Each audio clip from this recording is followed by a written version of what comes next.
unahin. Sino sa tabi ko o yung gusto mo rin kaibigan. Isa lang naisip ko talaga, kasi alam ko isa lang.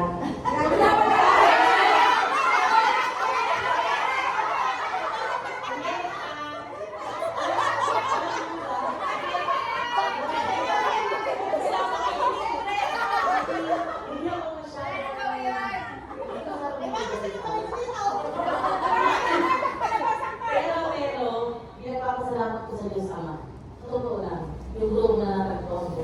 Dahil kay Indre. Kay Indre.